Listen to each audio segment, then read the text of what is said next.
The Prophet ﷺ said,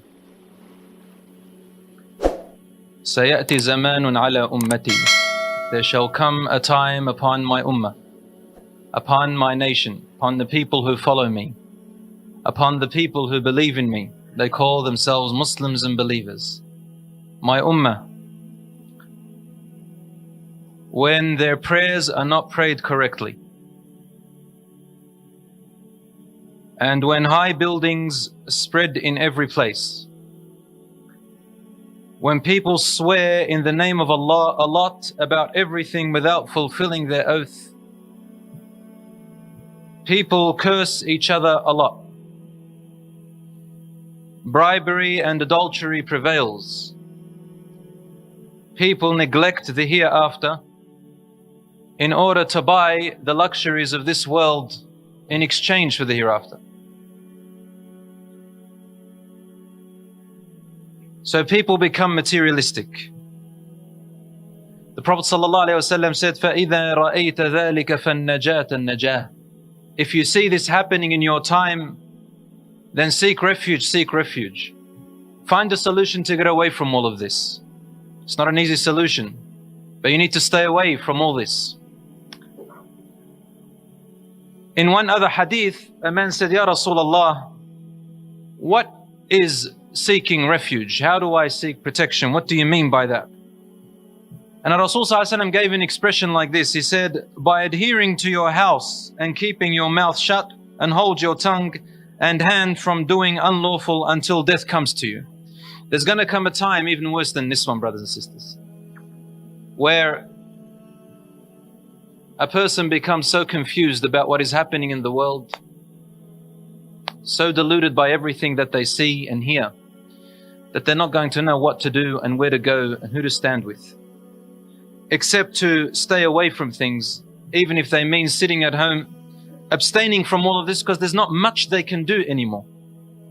They want to do good, but where do they go? They want to avoid the bad, but it's all the way, all around. I heard a lot of young people say to me now, why does Islam say everything is haram, haram, haram? This is not true. Islam does not say everything is haram. But when there's so much haram around us and corruption, Islam looks like it's forbidden everything. But because we live in a time where the Prophet ﷺ told us that sins will be taken lightly and that modesty will be very invaluable, which leads us to that human life becomes invaluable. Human life becomes invaluable.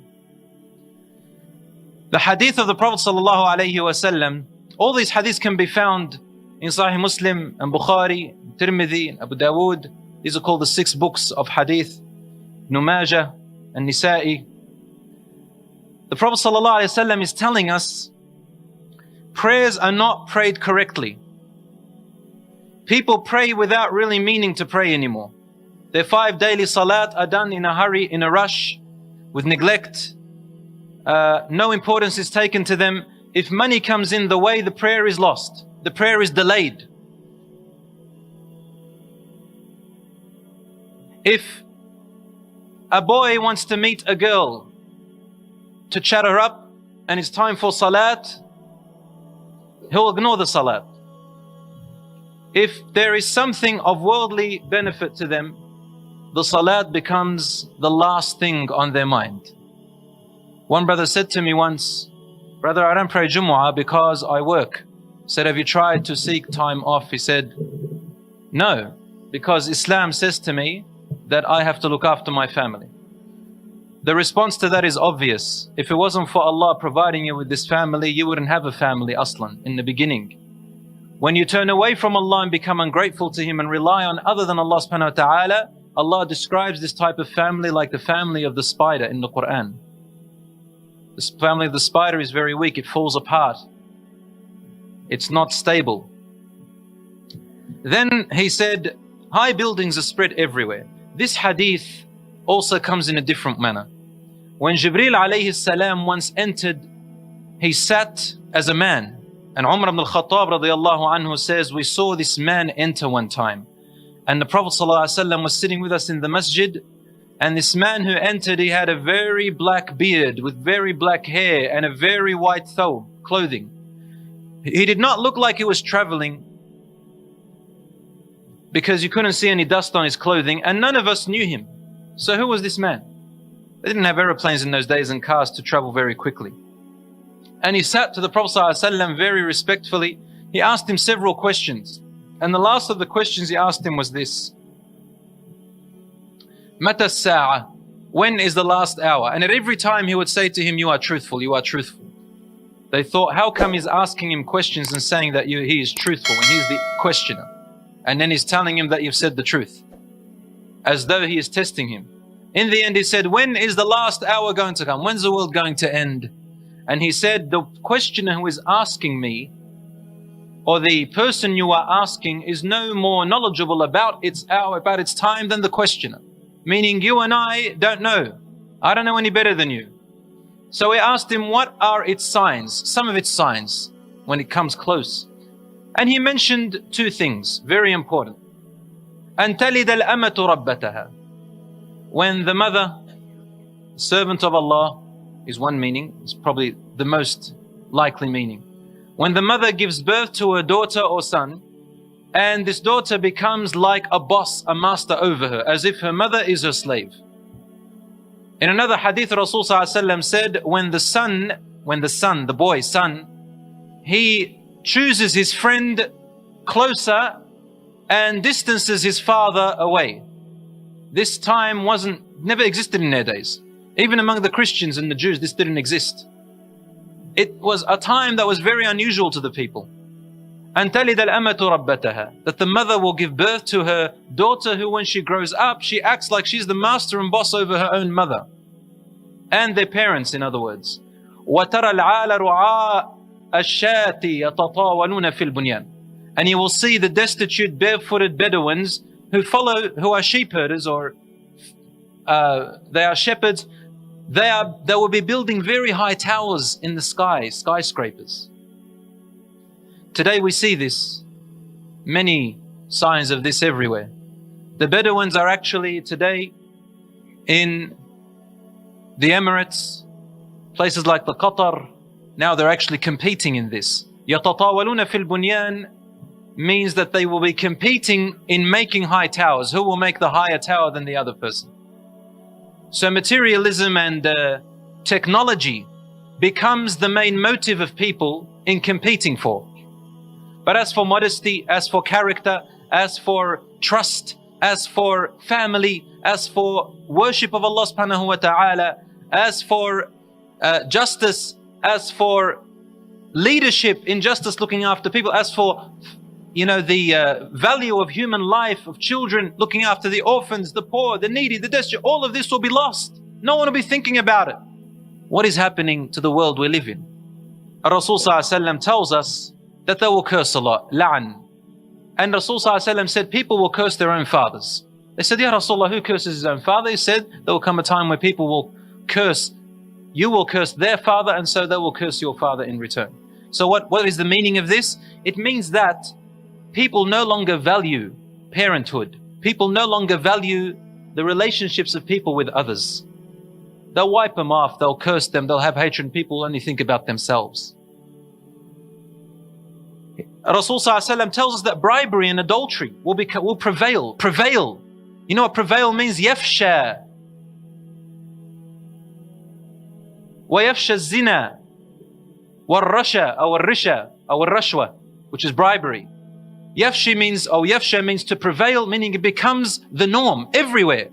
And he even said that there will come a time where a person will be walking down the street and they will see a man and a woman committing acts of adultery and fornication before everyone's eyes, not afraid of the criticism. And they will say, well, at least you could have just moved aside so that we can walk past, Just make some room. It's okay what you're doing. It looks cute, but we just want to walk. That's all, Keep going. Subhanallah. This means that modesty and morality dies out completely throughout the world, whether they are in the Muslim lands or the non-Muslim lands. Brothers and sisters, I don't want to talk too much about what is happening there. But if you do your research, you will find that in both worlds, I don't want to name countries so that I don't sound racist, but it is happening double, triple. Tourists go from Western countries to these particular countries in order to have a great time with their lust, temptations, alcohol, and so on and so forth. It's happening. Adultery becomes so prevalent that husband and wife divide and they divorce, and children become, to sort of live on their own, and morality is gone because they cannot control their lusts, and people will be afraid of getting married because they don't want to commit. They cannot control their desires. The man still wants to sleep around, the woman wants to sleep around. Nowadays, it's very difficult to find someone to identify you as a husband and wife. They say partner. Is this your partner? People are afraid to say husband and wife. Why? Because hardly anyone wants to get married anymore. So they say partner. Oh, we respect the fact that you don't want to get married and commit and value that partner. People neglect the hereafter in order to buy commodity from this world. They sell the hereafter for this world. And this is when a person neglects their worship, neglects the hereafter, and they focus on what they can see only in this world. Their clothing becomes extravagant. Their food, they live to eat. Their coffee, they live to drink coffee. They love to display themselves with their ornaments only to show off their beauty to the people whom they're not meant to show it off to. The men and the women, they begin to display themselves in front of the opposite gender and forget about their wives and their husbands whom they should be sharing this beauty with. And the Prophet ﷺ said, I saw in hellfire. Brothers and sisters, I'm just quoting the facts. I'm not trying to put anything on anyone. Just the facts of what the Prophet ﷺ said. And the Prophet ﷺ, when he spoke out of sorrow and sadness about the future of what will happen to his ummah. Rasul ﷺ said, oh Allah, bear witness, I have informed. He was sad. What is he saying? I saw in hellfire a group of women, for example, whom I've never seen the likes of before. Meaning of the future. They are dressed but undressed. They walk in a seductive manner. Ma'ilatim mumilat. And they do fashions upon their heads in a type that attracts attention. Rasul sallallahu alayhi wasallam told us this is something of the future. He's never seen the likes of before, not among the Romans, the Byzantines of his time. He did not see them among the Persians of his time. He did not see them among the mushrikeen of his time or among the Muslims of his time. This is something which the humans begin to do at large, Muslim, non-Muslim. And he said, among my ummah, from my nation, subhanallah.